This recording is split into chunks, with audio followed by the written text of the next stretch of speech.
Braveheart Workshops is hosting a virtual online event, Creating Hope, Health, and Healing in 2021. Transformation through empowerment and connection. Embrace the truth that you are loved and matter. Join us on Friday, March 12, 2021 from 1 to 6:30 p.m. Eastern Standard Time. During this time of uncertainty, find ways to manage stress, balance your emotions, replenish your energy, promote well-being for yourself and loved ones.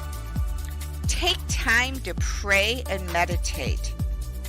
Give purpose to what you want to achieve in your life pertaining to hope, health, and healing. Join us as our speakers share their stories. Our lineup of speakers include Jill Reynolds, the founder of Braveheart Workshops and our event host. Dr. Laura Wood, our keynote speaker, speaking on embodiment. Krista Alicia, our special guest speaker. Patricia Rogers, Dr. Susie Warden, Alana De La Cruz, Heidi Salzberg-Wild, and Tanya Gibson. The event will be recorded live. After the event, you will receive the recording by email.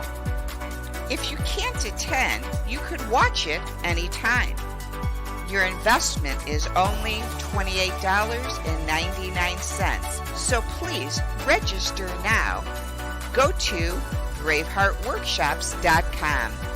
The event again is March 12th, 2021 from 1 to 6:30 p.m. Eastern Standard Time. Please go to braveheartworkshops.com and register today. The Connection Show, Creating Hope, Health, and Healing in 2021, sponsored by Braveheart Workshops, live with Jill Reynolds.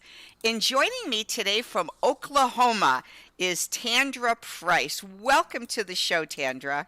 Welcome, welcome. Thank you for having me. I'm so excited to be here. Well, we are honored to have you join us with your busy workload, and I would love the audience to know just a little bit more about you. So go ahead. So, yes, thank you so much again for having me be here. And just a little bit about me. Well, let me read your bio first. Okay. I'm going to read your bio first, and then we're going to go in there. Okay. Tandra Price has trained hundreds of entrepreneurs to master the skills to build meaningful relationships, create new opportunities, and monetize their network. Having worked alongside some of the most influential multi-million-dollar leaders in the network marketing industry, she uses her 20 years plus of experience to help business owners and entrepreneurs plug into the power of networking to build residual income.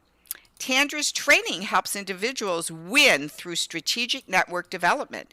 She helps women go beyond hello to ensure conversations don't end before they even begin by teaching ninja networking methods to develop meaningful relationships that help your business grow. Tandra's keen sense of knowledge to help women leverage opportunities in everything from starting businesses to becoming successful business owners and increasing revenue. This platform consists of profitable business coaches, consultants, speakers, and world travelers. So what an amazing bio and life that you're living in fullness. Well, thank you. Thank you so much.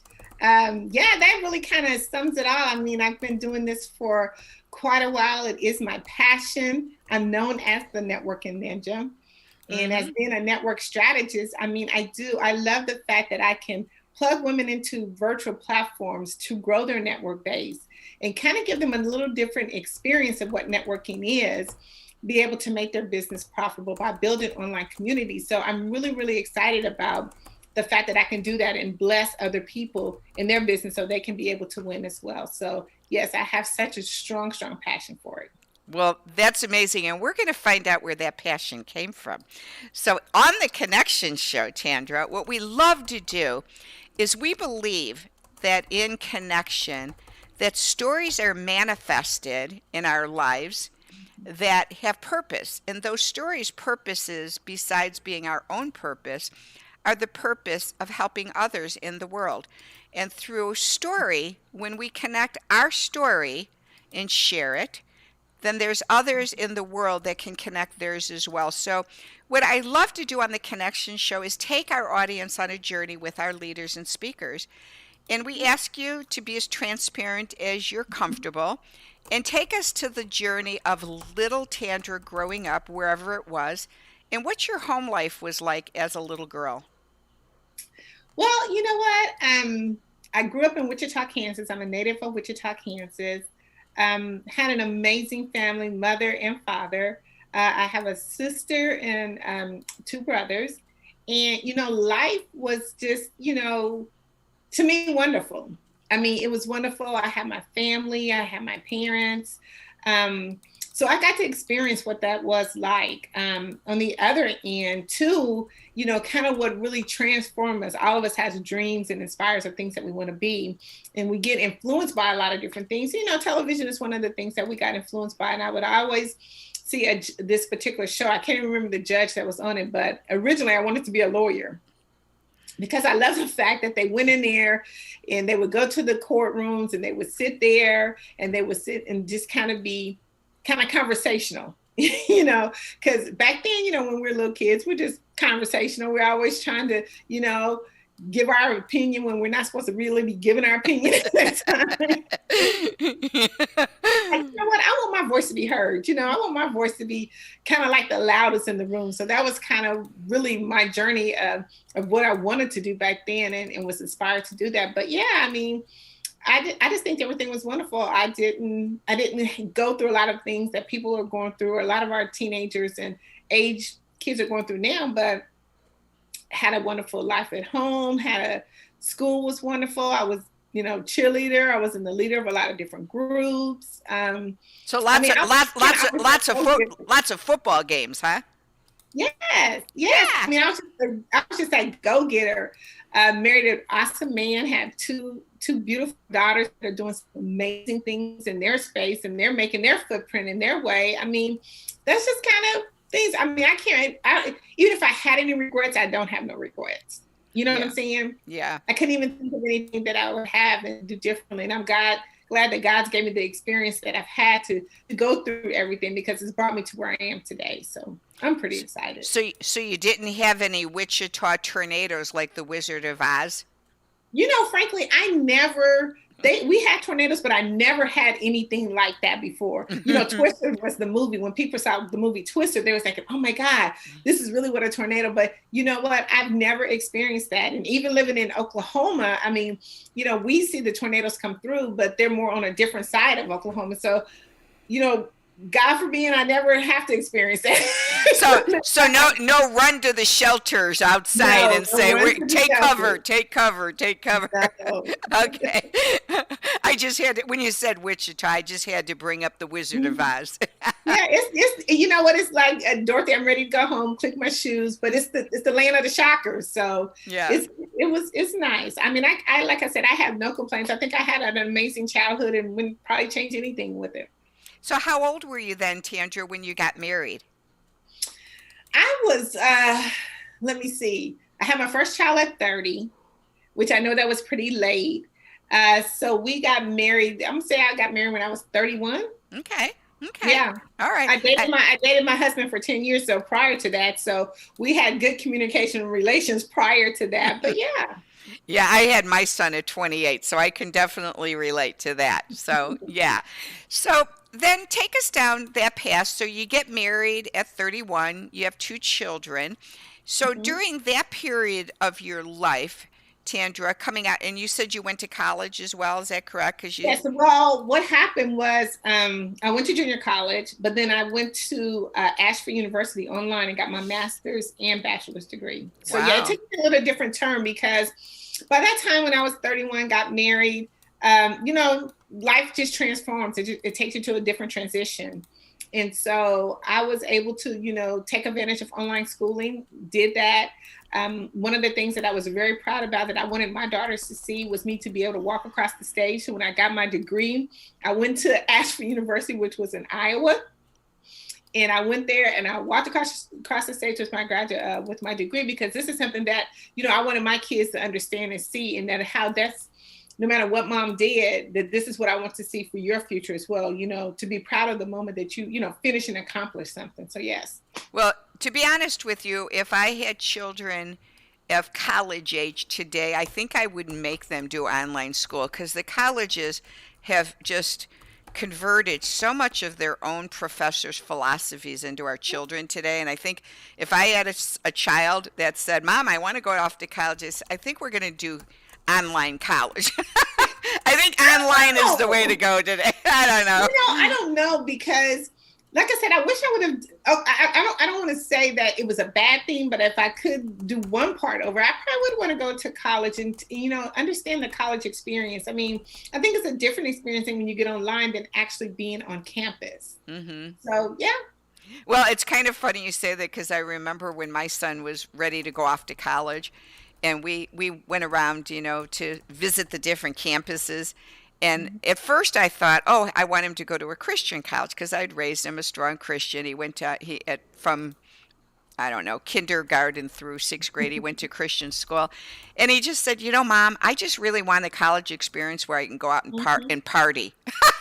And I said, okay, Well, that is the part of some of the college experience. Right. But I think just, the camaraderie, going into the games. I mean, that whole experience, even though I experienced a little bit of it in junior college, but I would have loved to went to a major university and really got that true experience. Well, and I'm grateful he ended up doing it because that's where he met his now wife, and she's amazing. And so it was definitely God inspired why he was supposed to be there because she's the perfect wife. So for him.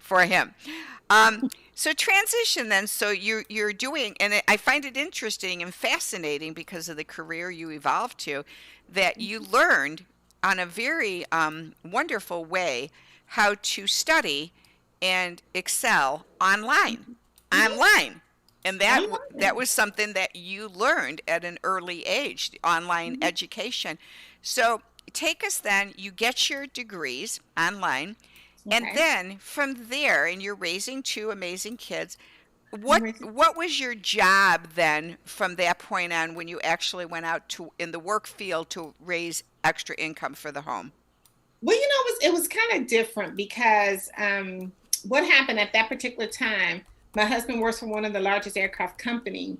And it's kind of like your home base was in Wichita, and I had everything kind of set and planned what I wanted to do. Remember, I told you my goal was really to be a lawyer. But what I did was I ended up getting into some of the political realms and start working with some of the, some of the areas in Wichita on some people campaign boards, but kind of really right after that, it was kind of like, okay, so we wish off to go to, California. That's kind of where we, first started out. So it took a little different transition for me before I got into the workplace. I just kind of really captured on, connecting with people because I was a connector anyway. Prior to that, before I got married, I was working at a financial company and I was a fundraising coordinator. So it again got me in the mode of how to connect with people, how to talk with people, how to make sales and deals. So when I got to California, it just kind of transitioned. I went to real estate school because the market was hot. I was trying to go with the major trends. The market was hot. Got my real estate license, sold some amazing homes, made some extremely amount of good money during that time until the market tanked. And then along that same road, I would do like short, small gatherings of women getting together because I was new to a town. I didn't know anything. And that's just kind of how I built my network. every time we moved to a different location, it's like you're going there alone. You don't have any support system. So I would just kind of put different information out about it. Facebook was really booming at that time. So I would just kind of put different things out and ask ladies what they want to go to have coffee. I would meet at a local coffee shop and we would just sit and kind of talk. But that gave me a way of, if I was looking for a job or looking for some resources or knowing what's in the community, whatever, these ladies would come around and be of some real good resources for me. Well, I'd like to, that's a very interesting thing. I'd like to hear a little bit more about that. So when you would put these out, and again, I think the world's changed probably a lot since then, probably. I would look at seeing what women networking events was going on and going about. And then what I would do is I would make a flyer and just kind of craft it to say, business women meeting together. I would say something similar to that. Business women meeting together at whatever Starbucks, whatever coffee, such and such time. So I didn't really have to really announce who I was. I just brought the event out. And then when people came to the event, I would always have it in a certain section, let the people at the coffee shop know, this is a particular event that's happening. And so when they came in, I would just introduce myself. Hi, my name is Tandra. And then that's how we really got the connection or the conversation going, because it wasn't really like I picked up on the phone and called them. Yeah. I mean, I brought an event. I made a small little event, or I would say, book reading. I would come up with something just to get some ladies together, book reading or whatever. I would look at maybe the trendy books that was out, go to the bookstore, because I had some time on my hands to try to really think out of the box, how I'm going to get some ladies together. Because the kids were at school and you weren't at that time. At school. Yeah. Because we traveled, I wasn't really working, but I was able to work on what I wanted as my profession. But why not meet other ladies in the community? And so I would come out of the box and just think of different things, especially like, here's the deal. My kids were in school. They had PTA meetings. I mean, I can meet women there and then bring them around. So I was just doing different trendy things. Or, I always get involved in the community church when we were there. And then I would just kind of go from there. I love that idea. That's, because even with my own church, which has a couple of thousand people, it's still even hard to connect within your own congregation sometimes, because, just walking up to a stranger at church, hi, I'm, would you like to meet up sometime and go to lunch? They kind of look at you. And I don't know if it's the Bible Belt here, because you're Oklahoma, but I find for some reason, I don't know what it is, the people in this area are very apprehensive for you to ask them to do things with them until they get to know you, which is really weird, because how do you get to know someone unless you make the first step? But I mean, I even remember going in my subdivision, Tandra, they had women's luncheons because I live in a gated community. And I remember going to I signed up for my very first women's luncheon. And it's like 20, 25 women. And the woman sitting across from me, I just said, oh, I'd love to, and we live in the same subdivision too. So I said, oh, I'd love to share my phone number so we can connect more, maybe do lunches or just hang out. She looked at me, and I am not exaggerating. She looked at me and said, why would I give you my number? I don't know you. And I just went, oh. Well, so I could maybe get to know you better. Like, how do we start to know each other? I always think, and I still use today, as I try to find something within the conversation that gives us some type of commonality ground. So it doesn't make it seem like, well, hey, you know what? I would like to further continue this conversation. I mean, you know what? Do you have a number that I can connect with you at? I mean, I would always find something in some type of commonality. Or even maybe a compliment. I mean, like, oh my God, where'd you get that from? Hey, do you mind sharing your number with me? I mean, I would say something similar to that. A way of, versus coming right out and saying, can I get your number so we can connect more and do lunch? And they're like, I'm not ready for that, because they may not want to be that intimate yet, right? No, well, yeah, some of them don't. But I mean, like, I think a lot of times, it's just like you said, it's just the approach of how we come. I think ladies are always looking to do something. If they're there for lunch at that particular time, they're looking to do something, especially if it's 25 of them all got together. They're looking to get out and, have another friend to connect with, or else they would have never showed up. Yeah. Well, I just kind of discouraged me when I got here. I'm like, I don't know if I know how to connect anymore. Like, I just thought this is, and I'm a connector. That's why I have the connection show. So Hmm. that's fascinating. I'm glad you shared that with the audience because I do think, especially now, I think that we're going to go through a very strange transition of Yeah. trying to refigure out what does connection look like once all the social distancing and the establishments like Texas just opened wide open No, again. they open wide Yeah. open. So what will it look like when we're given permission to connect again in person? Will people be apprehensive? Will people be almost like a kid in the candy shop where they're like, ah, yes, I get out of, I can go connect, and then what will, so it'll be a very interesting transition. Have you thought about that? Interesting. Yeah. Well, I think it's going to be a little bit of both. I think because some of us, pivoted, did still kept the transition of connecting to where those that were just, depending on what their job was, they were so isolated that the connection kind of broke down. So they will be like that kid in the candy store. Oh my God, I'm out and, I can, touch people, hug people. But I think the connection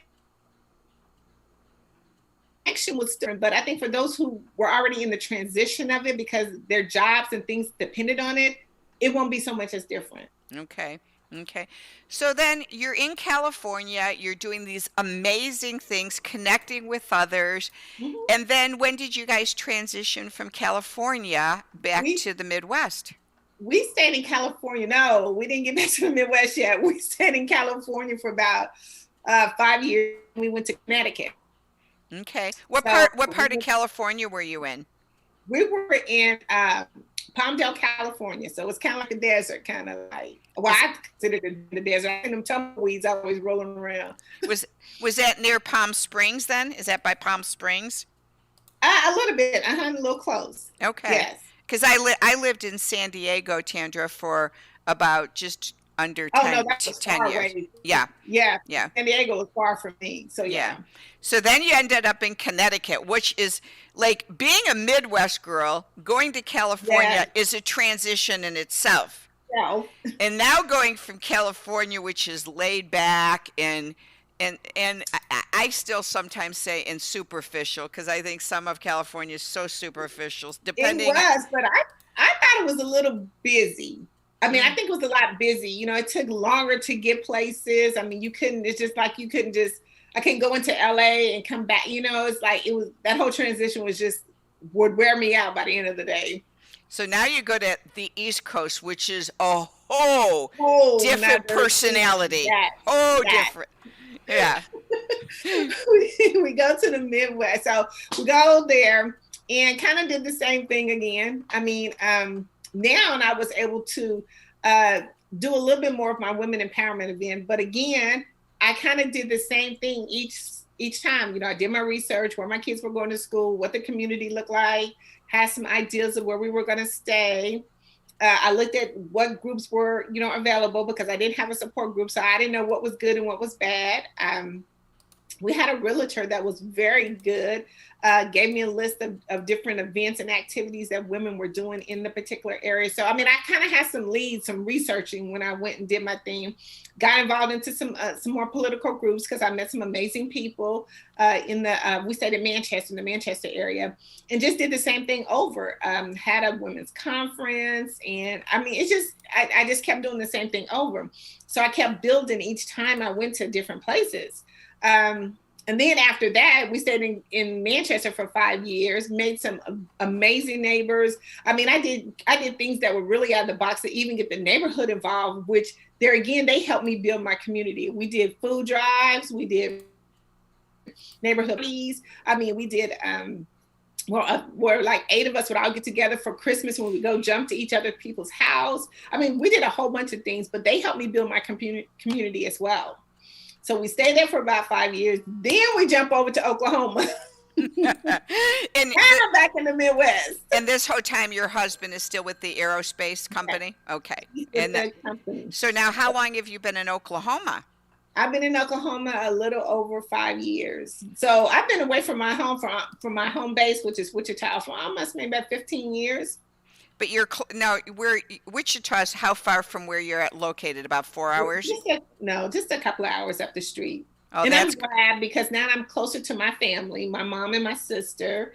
And my brother passed away, but we're closer to him. And I was closer to my dad, but he ended up passing away as well. But I mean, I got to be here for those experiences versus to being, far away when Yeah. everything happened. Yeah, and So when your mom gets older like this, it's nice that she can be closer to you and you know that you can get there fast if she needs you. yeah, Yeah. yeah. So now you got to Oklahoma now. So tell me, so then when you're transitioning this, and again you had said you got your real estate license Mhm, and you were connecting with so many people. mhm. At this during this whole transition, were you still working in real estate in selling homes, or did you go, were you, and I'm saying this with grace because I always say this to especially to women. Were you working outside of the home for a paycheck? I say that because I didn't say were you working, because when you're at home raising kids and doing all this other stuff, you're working, but did you do other businesses that you were earning an Um, income? I didn't. I mean, I was not working really outside of the home other than the things that I wanted to do that would take me outside of the Okay. home. Mm-hmm. And that was the blessing in it all. Not until I really got here to Oklahoma City, I ended up connecting with a friend of mine's. Well, actually, I didn't even know she was my friend. That's the crazy part about it. I didn't even know she was my friend. But kind of did my same due diligence that I do every time I go someplace. And crazy story, real quickly. I went to I saw a board. I'm telling you, this is crazy. This is how I do my networking. This is why they probably call me the networking ninja. So we get to Oklahoma, I do all my due diligence. I happen to be driving up the street because where we had temporary home until our home was built. I saw this big sign that says "Unpacking your boxes," and it was a church. So I'm always free to go to where, I'm curious, to what that meant. So I calls up the number. They say, hey, come on over. This is an amazing event. I love Bible classes for one, especially women Bible classes. So I go over to the church that was not too far from us, and it was just amazing. And I love the concept. It was ladies like myself moving into the area. You would have never known that by the ad, but it was ladies like myself moving into different areas, and we would come in and it's called unpacking your boxes. So it would give you information about the city, the schools, the doctors. I mean, it would give you a array of stuff, and it was kind of like a 6-week program. Well, in midway of this program, the lady, she was so super super nice. She says, hey, I have a friend of mine that I want you to meet, and she's going to be at the Bible class tonight. So of course, I'm all into the Bible class. So I said, okay, because I'm going to meet people. I'm putting myself out there in new communities to meet people. So I go to the Bible class. And as I'm walking into the Bible class, there was a couple sitting there. And I was like, oh my God, hi, how are you doing? This is an amazing. I'm just going on talking like I normally do. Come to find out, that's the lady that she wanted me to meet. Wow. And to add stuff onto that, she used to live in Wichita, and some of her friends are good close friends with me and my husband. Wow. So God orchestrated that So, I mean, God orchestrated that, and she has 2 daughters. I had 2 daughters. They're both the same age. So I mean, this whole thing was just kind of getting spooky. But anyway, so now we have been connected to the hip ever since. Wow. And so she had a cousin that was working. This is how I got into the workforce. That's where I'm going. But she says, hey, you know what? I have this company that was called Muscular Dystrophy Association. They were looking for a fundraising coordinator. She was leaving. She said, hey, would you be interested in it? And at that time, I was like, no, I really, not really interested. We just moved to a new city. I'm trying to get acclimated. But as we further kept talking, I already had my fundraising, skills and opportunities. So I said, sure, I'll go and do it. I talked with my husband. We had a long talk. I said, what do you think? I said, maybe give me another way of trying to connect and meet people, because I'm going to be in more of a fundraising event. And that's kind of when I started. I did that for maybe about 2 years. And then I branched out to where I am today.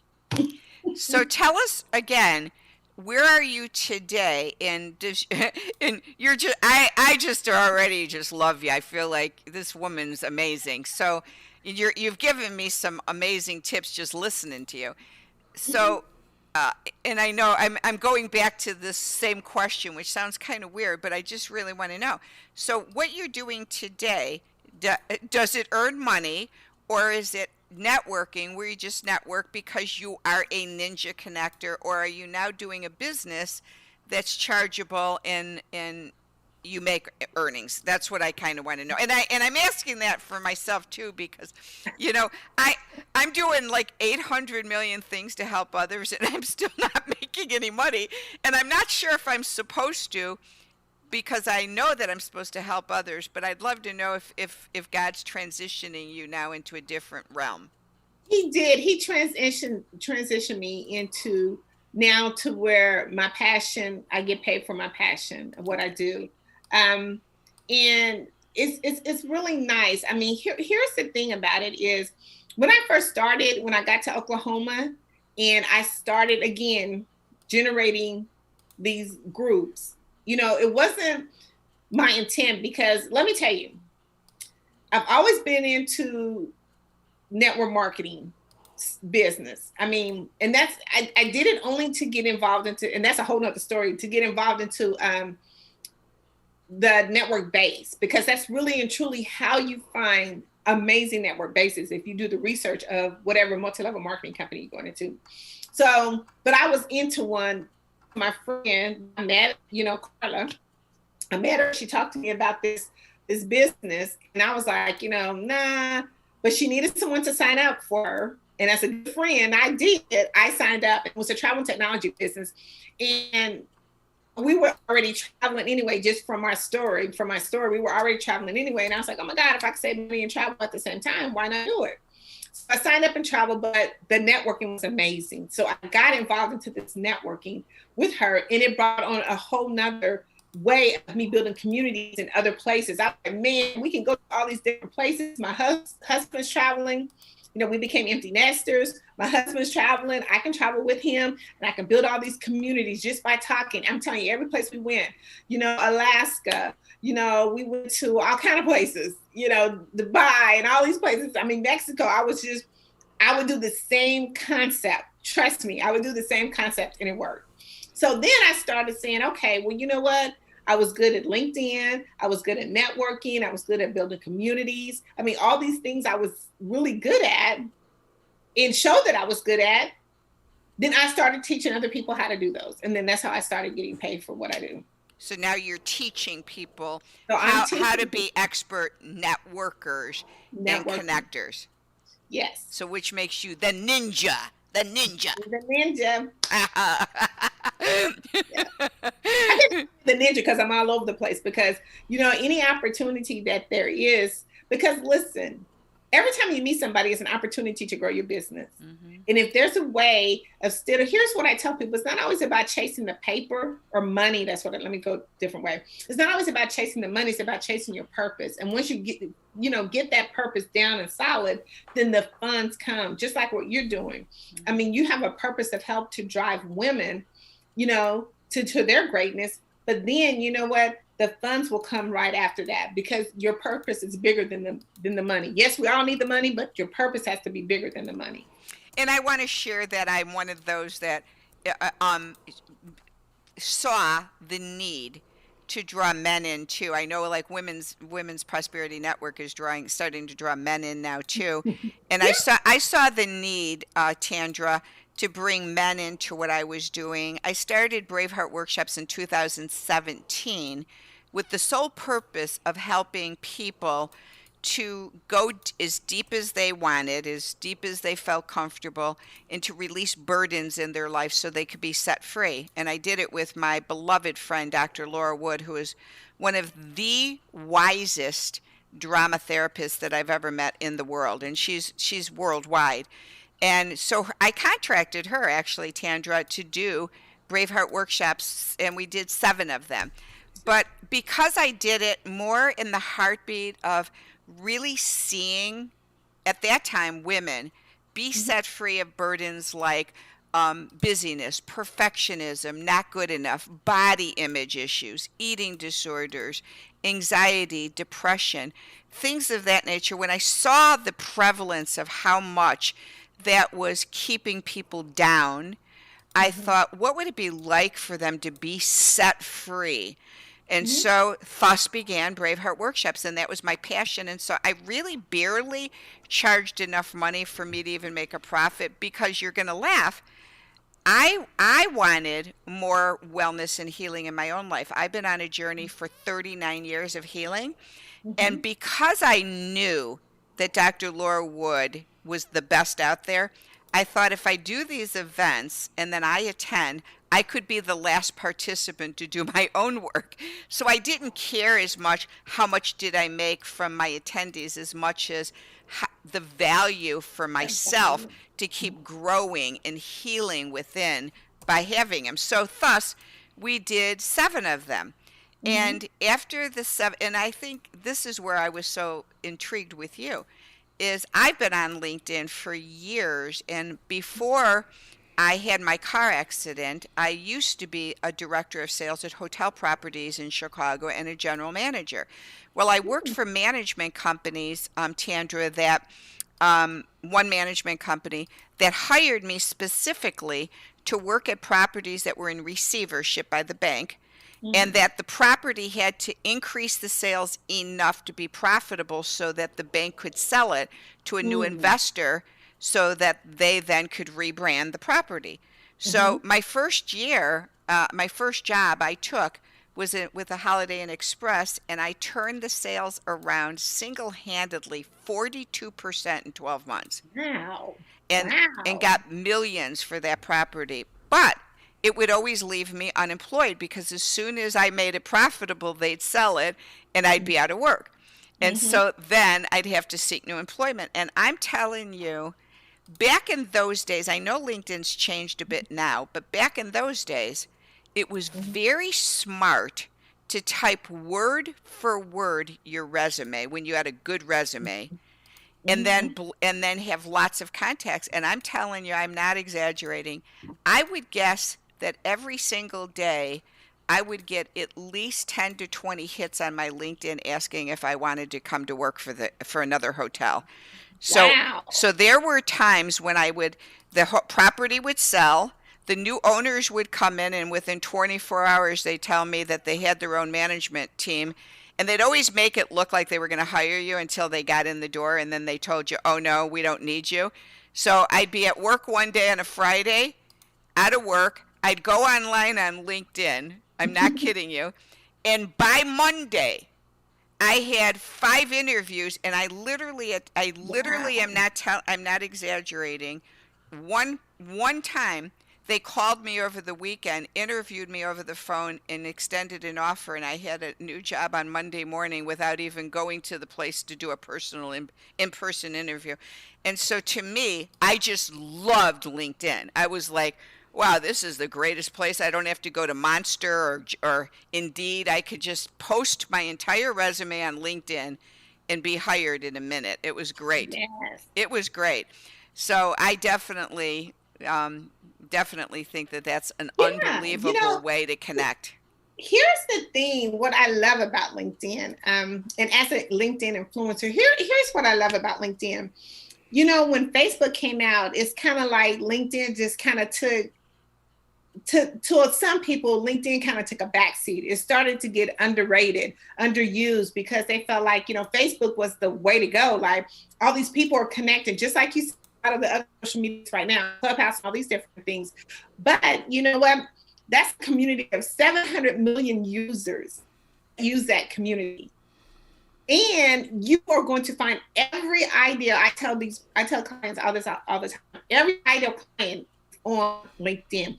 People say, "Well, I want to make sure I'm in the, make sure I'm networking where my avatar, my ideal client is." If you're not on LinkedIn, then you're missing where one of the places your ideal client is hanging out at. Well, and what I like about LinkedIn too, and I'm glad we're transitioning to this, because this is what your expertise is, and people need, and they need to reach out to Tandra to understand the benefits of LinkedIn. Mhm. And I only have a tidbit of benefit that I know of, but this is one thing I do know. This is one I do know, is when I again started doing my workshops, Tandra, again I dealt with a lot of the eating disorder community, which sadly, many of them could be the ages of 18 to say 30. Many of them, Mhm. because the disease is so deadly, were and are on Social Security disability and have no income. So when I started to do my events, the most frustrating part of me wanting to love others and help others heal and get well is the continual, oh, I want to come, but I can't afford it. Oh, I want to come, but I don't have money. Oh, I want to come, but I can't, I can't, I can't. And they really, and I know a lot of people say, oh, you manifest and you could always come up with the money, but they were really struggling. And so when I started posting on LinkedIn, and I'm not exaggerating, my last event, which was July of 2019 before COVID hit, I had one girl from China, 23 years old, who saw my post from China. Mhm.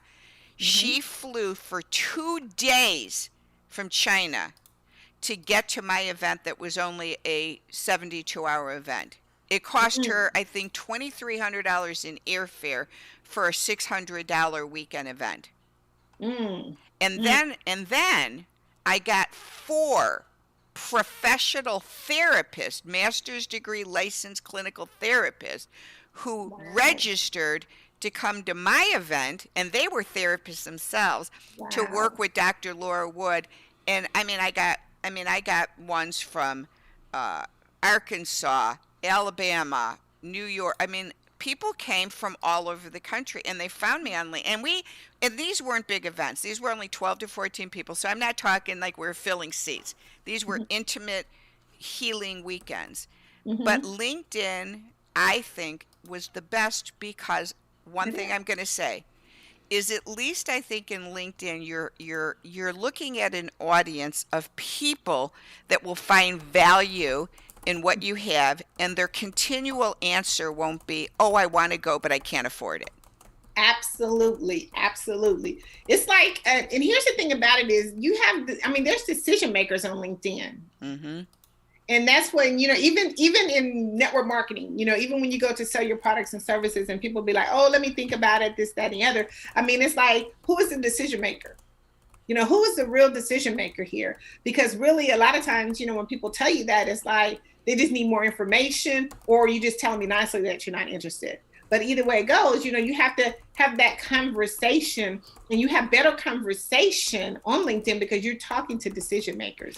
And But and and to go with that point, Tandra, to go with Mhm. that. So stay with that, because you've got a definite thing here that the audience needs to understand, that if they're not into the business world like you have been, they don't get this.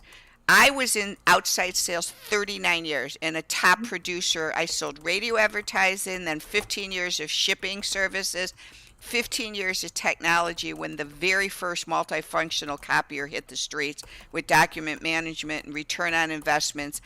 And the one thing that I learned, because I went to the best training courses in the country for teaching me how to be the best salesperson, I had the best training.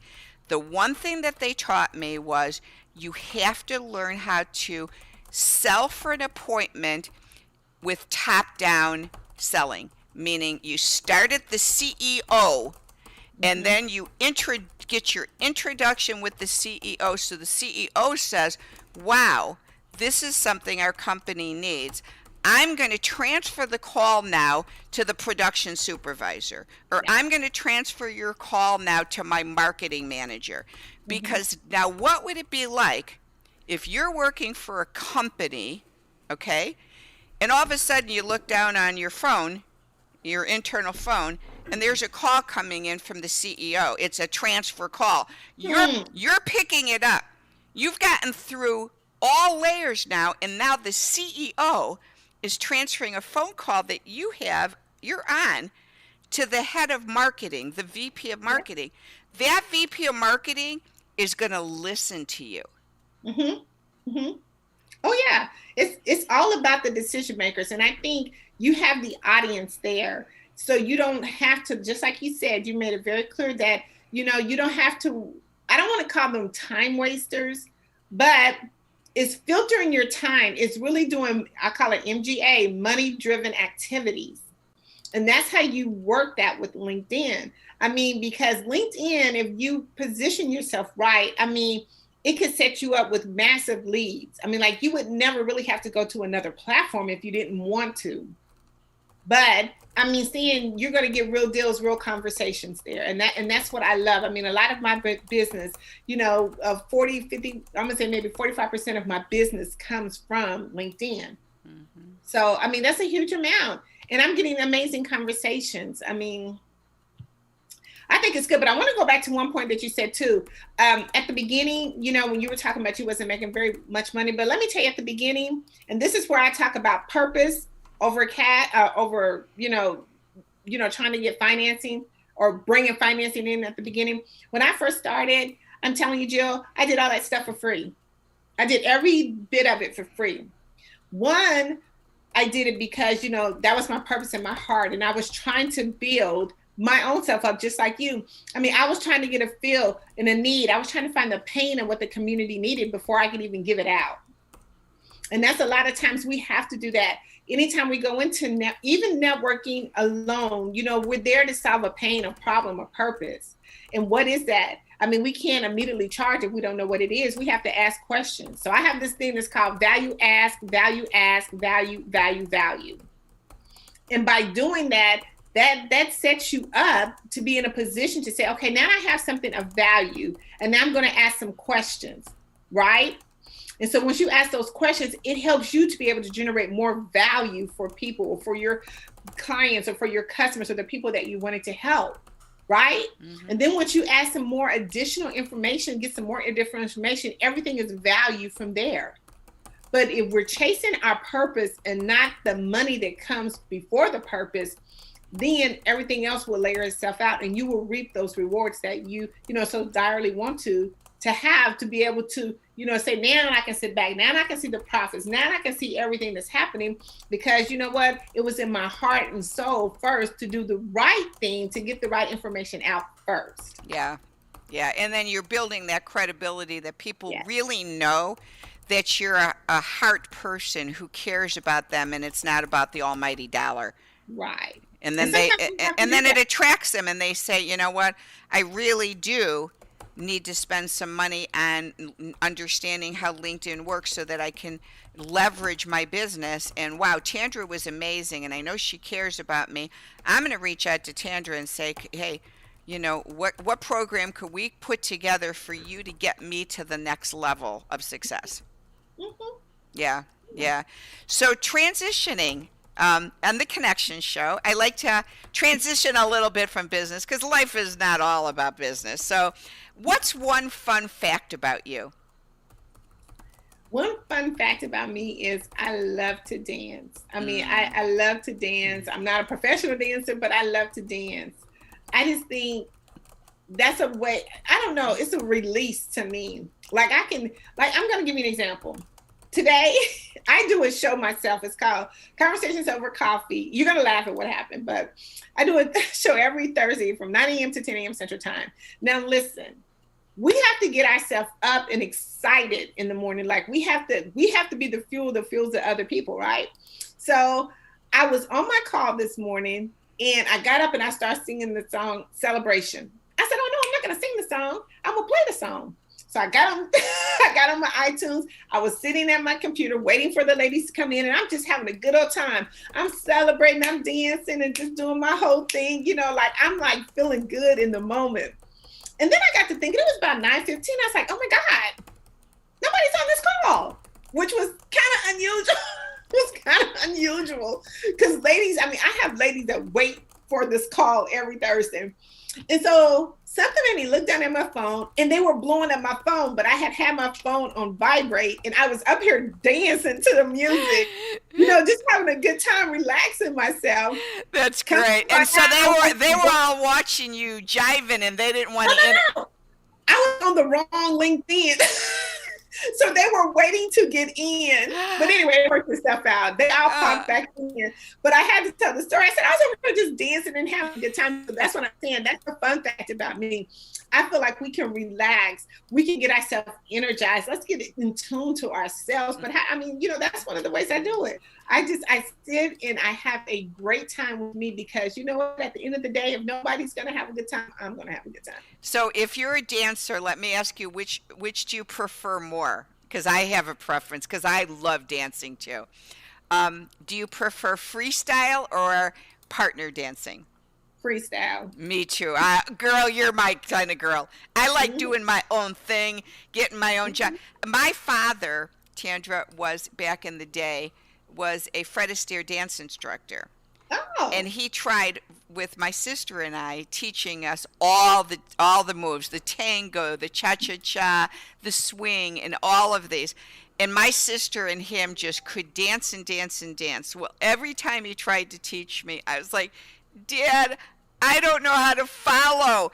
I was gonna say, I can't dance with you. And on my wedding day, when you do the father-daughter dance, he takes me out on the dance floor. I didn't get married till I was 45 years old, and so my dad was in his 70s. And he takes me out for the dance, Tandra, and starts to do these swift dance moves. And I'm not exaggerating when I tell you, this is so funny. I'm in his ear smiling so no one knows. I'm saying, Dad, I hate you right now. Quit doing this. It's me. This is my wedding. I don't know how to do these dance steps. Just do a normal dance with me. And he's laughing. Oh, but follow me. I go, Dad, and I'm smiling. I can't do this. But man, you get me on a freestyle, Tandra, and you and I could have a dance party. I mean, really. Yeah, we have a dance-a-thon. I know. I'm. You know what? And I don't know, because it's just me. I feel like I have to be the leader. So somebody got to follow me. Yeah. So, do you like Mandisa? Have you ever listened to Mandisa? I'm old school. I listen to all old school songs. Well, she's an amazing black gospel singer. I love her. And she's got a song. I'll have to send you the link. She's got the Good Morning song that will get you rocking, girl. It's the Good Morning song. Yeah, I'll sing it to you. So the other question is, with all this insane, crazy world we're living in today, and politics you've been in, all of this stuff, and people trying to censor people now, if someone censored you and said you have to delete on your cell phone every app, now not on your computer, but on your cell phone, every app, and you only get 2, which are your 2 must apps? You know what? I could probably really get, as long as I have my contacts, I could probably really get rid of all of them. And you wouldn't have to have your LinkedIn app? Well, no. Well, you said desktop. Yes, I guess I would have to have my LinkedIn app. I would guess I would have. That would be my probably one only app, because I don't really need all the other apps. Okay. All right. I mean, like, because yeah. Yeah. Okay. All right. But I knew you had to have LinkedIn. Is that a good or bad thing? No, that's okay. I knew you had to keep LinkedIn. LinkedIn. Yeah. You got to have LinkedIn. All right. So in closing, God inspired me this year, Tandra, to talk about hope, health, and healing in the world. I think that we really need hope, health, and healing. So with it, I'd love to end the program with asking you personally.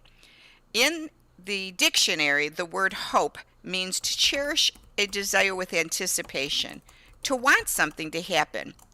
In the Bible, though, hope is commonly used to mean hold on.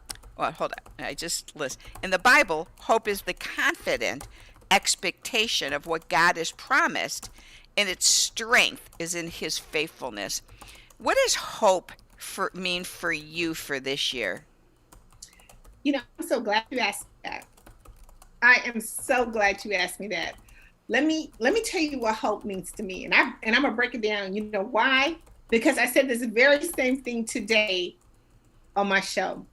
Hope is 4 letters. It's help one person each day. That's what my hope is. Hope, remember that. Help one person each day. Help, the O, one. P is person And each E is day. each day. Wow, that's awesome. That's That's my awesome. hope. That's awesome. That's awesome. And health, health.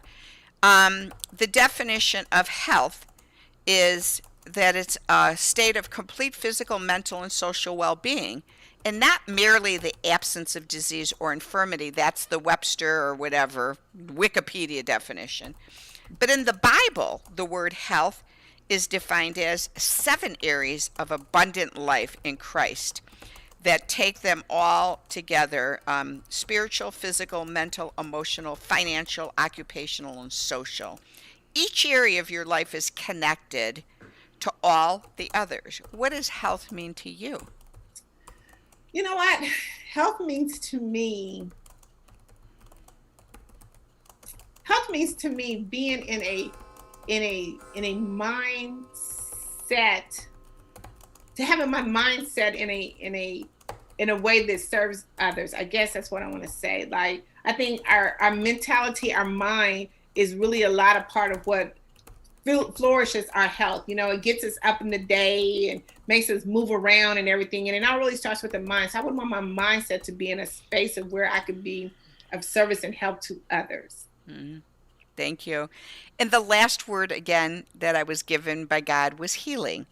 And healing, it says, let me look at this. In the Bible, healing says, "Heal me, Lord, and I will be healed. Save me, and I will be saved. For you are the one I praise." And the people all tried to touch him because power was coming from him and healing them all. "But I will restore you to health and heal your wounds," declares the Lord. What does healing mean to you? I think healing is letting, I'm just gonna say letting God come in. A lot of times we don't invite him in to our circumstances, our situations. And I think once we invite God in, that brings on a healing, because he's going to take it all over. He's going to heal all these pains and woes and everything that we have going on. If we just invite him in, then that heals us automatically.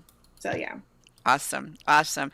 So I appreciate you. And I want to show the audience your bio right now. So on the screen, this is Tandra Price and her website, her LinkedIn site that you can connect with her, reach out. She's the networking ninja, a networking coach, an author, a speaker, a live host on LinkedIn. So connect with Tandra today and definitely move in a transition of finding out from what she's been able to develop and experience. Reach out to her and see if she can't assist you to take that next step of connection with your business. So it's been just a privilege to meet up with you, and we're hoping you can join us on March the 12th. And audience, we are doing this virtual online event. And I'm just going to be transparent, not because I wanted to, but God told me to. So I'm just going to be really honest with you. I've been fighting him all the way, and he just says, nope, people need hope, health, and healing. This is not going to be the atypical networking all-day event. It's going to be an event where I believe that God has given us stories in our lives for a purpose. And each story connects with another story. So jump on to Hope, Health, and Healing. Come with your cell phone turned off and hear story and connect their story with your life and see what transpires after one day. I think it's going to be one of the most inspirational things you do for 2021. I know for a fact that Laura Wood is going to impact your life. She's going to be speaking on embodiment. She has written and produced 6 plays in New York City on embodiment and has helped so many people heal in their lives. So come prepared, and there's tickets still available. They're only $28.99. It's Friday, March 12th from 1 till 6:30 p.m. Eastern Time. And you go to my website, which is Braveheart Workshops with an S, and I always have to get down because the stream was right in the way of my head. So sorry about that, audience, when they when my graphic artist made it, I didn't realize it would be cut off. And so register today. And I think Tandra might be there, so you might be surprised because she might be on that Zoom and you'll be able to connect with her as well. So have a blessed day, Tandra. You're an amazing woman of God, and I'm so grateful to have gotten to know you better. Thank you. Thank you so much for allowing me to be here. Bye-bye, everyone. Have a blessed day. Take care. Thanks for joining us on The Connection Show. Let's connect now. Let's restore, renew, and reconnect in community. Enhance connection in our online connection circles. It's a place to meet up, gather, and feel welcomed. To join us, go to braveheartworkshops.com. Click on the Books Podcast tab and then the Connection Circles drop-down. On the pop-up, join our Connection Circles Facebook group. Our circles meet from 8 to 9:30 p.m. Eastern Standard Time. Share story, topics, and laughter with men and women.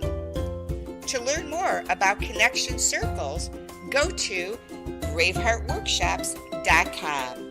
Thanks for joining us on The Connection Show, and have a great day.